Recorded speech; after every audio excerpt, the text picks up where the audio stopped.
দিলে চবেই আঙুলি চিলেকি চিলেকি খাপতে এনেকে মিক্সিত পিচি লৈছো আৰু এইফালে লৈ লৈছো অলপ বেছি ইমান গৰম হলেও কিন্তু খাবলৈ নেৰো কেতিয়াও। হেল্ল' এভৰিৱান, স্বাগতম জনাইছো ফাইনালি ভিডিঅ'লৈ। আৰু ইমানে গৰম এইকেইদিন নহয়, একেবাৰে অৱস্থা বেয়া কৰি দিছে। মানে একদম ক'ত যাওঁ ক'ত নাযাওঁ তেনেকুৱা লগা হৈছেগে। একেবাৰে ওপৰৰ ঘৰ এৰি দিলো, ইয়াৰ ওপৰৰ ৰুম একেবাৰে এৰি দিলো, অকল ৰাতি শুবলৈ বুলিহে যাওঁ। আৰু ৰাতিপুৱাৰ পৰা মই এনেকে তলতে থাকো, ইয়াতে বহো, খাই কৰি আৰু ওপৰলৈ যাবলৈ এৰি দিলো। অকল পুৱা সময়ত ৰাতি যাওঁ। আৰু চাওক ৰ'দটো কিমান বেছিকে দিছে বহুত বেছি। আৰু কালি আজি এই যে দুদিন বেছি আৰু দেই। আৰু মেঘনা টিউচন গৈছে, মেঘনা মানে টিউচনটো আজিৰ পৰা সোনকালে লৈছে। এইকেইদিন সিহঁতৰ স্কুল বন্ধ আছে মেঘনাহঁতৰ। এনেও শনিবাৰ দেওবাৰে বন্ধই থাকে, আজি বৃহস্পতিবাৰ শুকুৰবাৰ বন্ধ। আৰু ভালে হৈছে মানে এইকেইদিন বন্ধ পাইছে, মই বহুত ভাল পাইছো, কাৰণ বহুতেই বেছি গৰম। আৰু এতিয়া মানে আপোনালোকৰ লগত এটা ৰেচিপিয়ে শ্বেয়াৰ কৰিম বুলি ভাবিছো। যিমান গৰম হলেও খাব লাগিবই, নোখোৱাকে থাকিব নোৱাৰি ন। সেইটো কাৰণে এটা ৰেচিপি শ্বেয়াৰ কৰো। আৰু কিনো লৈছো বনাবলৈ, বলক একেবাৰে একদম পাকঘৰলৈ যাওঁ, তাত দেখাওঁগে কি লৈ লৈছো আজি বনাবলৈ। যিমান গৰম হলেও কিন্তু খাবলৈ নেৰো। দেখিছে এইটো একেবাৰে একদম জাতিলাও লৈ লৈছো। ইয়াক ফ্ৰিজত সোমাই থোৱা হৈ গ'ল দুদিন, ধুনীয়াকে তিতি আছে। একেবাৰে দুদিন ফ্ৰিজত সোমাই থলো, কালি বনাম বুলি ভাবিছিলো। তাৰপিছত কালি ৰাতিয়ে বেছি মোৰ অশান্তি লাগিলে, সেইকাৰণে নবনালো। আৰু আজি এইটোকে আপোনালোকক দেখুৱাও, একদম জাতিলাওটো কেনেকে বনাও চাব। আৰু এনেকে খালে মানে বহুতেই বেছি টেষ্টি লাগে। আচলতে কি হয়, জাতিলাও মানে এনেকে চবে খাবলে বা বিশেষকে সৰু ল'ৰা ছোৱালী বিলাকে ইমান খাবলৈ নিবিচাৰে, কিন্তু এই দুটা বনাই দিলে চবেই আঙুলি চিলেকি চিলেকি খাব, সেইটো গম পাওঁ। আৰু চাই যাওক কেনেকে বনাও। এতিয়া মই একদম পুৰা বস্তুখিনি যোগাৰ কৰিলো। মই বস্তুখিনি যোগাৰ কৰি ললো। সেইটো লাওটো দেখিছে এনেকে টুকুৰা টুকুৰা কৰি কাটি ললো, কিন্তু গোটেইটো লাও লোৱা নাই, আৰু আধা আছেগে। আৰু এইফালে লৈ ললো টমাটৰ পেষ্ট, বিলাহী পেষ্ট বনাই ললো। আৰু ইয়াত একেলগতে আছে নহৰু, পিঁয়াজ, আদা। মই একেলগতে দিছো, বেলেগ বেলেগকে নাই দিয়া, কাৰণ বেলেগ বেলেগকে দিলেও কি হ'ব, একেটা টেষ্টে আহিব। সেইকাৰণে মই একেলগতে এনেকে মিক্সিত পিচি লৈছো। আৰু এইফালে লৈ লৈছো অলপ বেচন। এতিয়া দেখুৱাম কেনেকে বনাও, চাই থাকক একেবাৰে শেষলৈকে। আৰু কেৰাহীখন পাতিলো, মই বনাম মিঠাতেলতে। এতিয়া মিঠাতেল দি দিম। তেল ইমানটোৱে দিছো। কেৰাহীখন গৰম হৈ গ'ল, ইয়াত ফাৰ্ষ্ট দি দিছো জিৰা। জিৰা মই বগা জিৰা আৰু ক'লা জিৰা দুইটা একেলগতে দি দিছো। আৰু এতিয়া দি দিম যিখিনি পেষ্ট বনাই লৈছিলো, পিঁয়াজ আৰু নহৰু, আদা।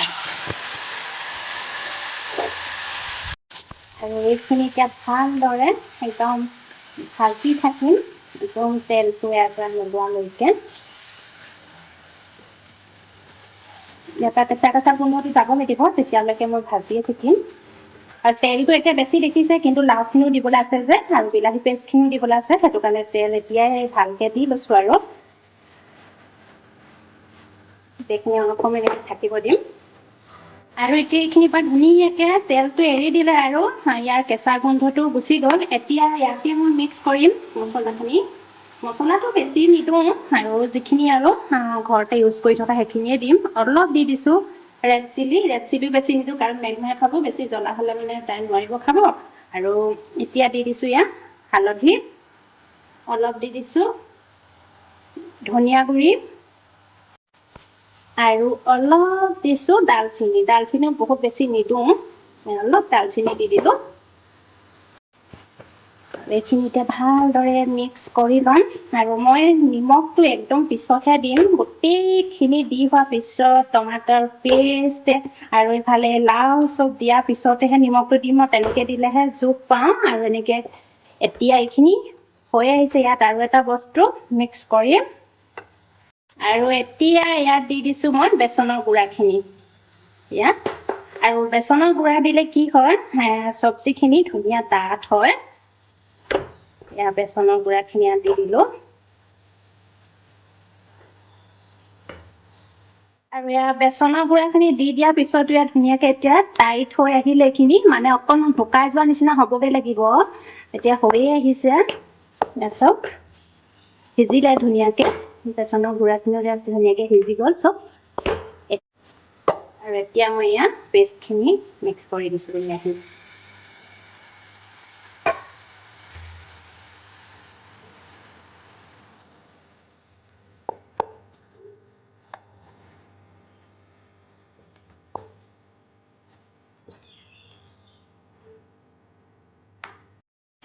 পেষ্টখিনি বহুত ধুনীয়াকৈ ভিজি গ'ল মোৰ সেয়া দেখিছে একেবাৰে কেঁচা গোন্ধ নাই এতিয়া হৈ গৈছে আৰু এতিয়া মই ইয়াত লাওখিনি দি দিব পৰা হৈ গ'লো আৰু এতিয়া দি দিছোঁ ইয়াত লাওখিনি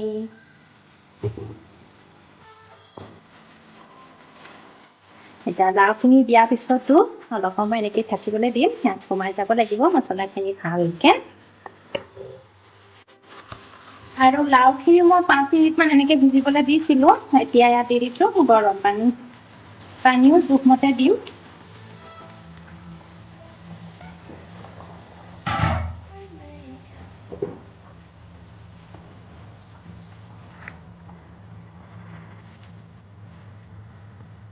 আৰু এতিয়া নিমখ দিম নিমখ দি দিলোঁ নিমখ মানে মই এটা কাম কৰিছিলোঁ যেতিয়া পিঁয়াজখিনিও এনেকৈ পেষ্ট কৰিছিলোঁ তাতো অকণমান নিমখ মই দিছিলোঁ তেতিয়া নিমখ দি ল'লে কি হয় সোনকালে গুড়ি হয় সেইটো কাৰণে অলপ তাত দি লৈছিলোঁ এতিয়া অকণমান কমকৈ দিওঁ নহ'লে চোকা হৈ যাব নিমখ আৰু বাকীখিনি পাছত একদম দেখাই আছোঁ আৰু এতিয়া সিজক ভালদৰে ঢাকি দিওঁ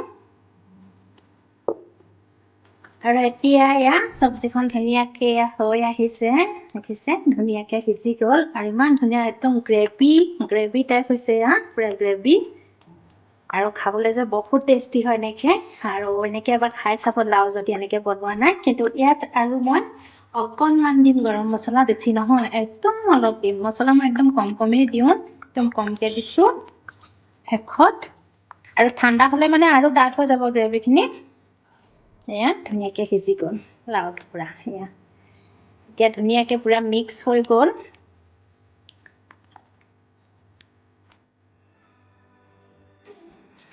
আৰু এয়া চব্জিখন একদম ধুনীয়াকৈ ৰেডি হৈ গ'ল সেয়া দেখিছে আৰু বহুত টেষ্টি হয় দেখিলে একদম লাওখিনি মানে পানী আৰু লাও একে লগত ধুনীয়াকৈ হৈ গৈছে নহ'লে মানে কি হয় লাও বনালে মই কৈছিলোঁ বেলেগ হৈ যায় পানীখিনিও এটা ছাইডে হৈ যায় আৰু লাওখিনিও এটা ছাইডে হৈ যায় এতিয়াই দেখিছে কি ধুনীয়া গ্ৰেভি টাইপ হৈছে আৰু লগতে এনেকৈ বেচন দি দিব লাগে বেচনটো অলপ দি দিলে মানে ভাল হয় চব্জিখিনি এয়া বনাওঁতে একেবাৰে ঘামি গ'লোগে আৰু এই সময়তে এটা আইচক্ৰীম ওলালেহি গ্লুকন ডি খালোঁ মানে অকণমান আগত আৰু মানে এইটো সময়ত যদি এনেকুৱা এটা পাওঁ নহয় বিৰাটে ভাল লাগি যায় তাতে মই বনাই আৰু ঘামি আছোঁ এই সময়তে ওলাইছে কাৰণ টিউচনৰ পৰা আহিলে আৰু লৈ পিনি আহিছে যদি দুটা দেখিছে অকণমান মোৰ পৰা চাটিবই মানে আৰু খাই লওঁ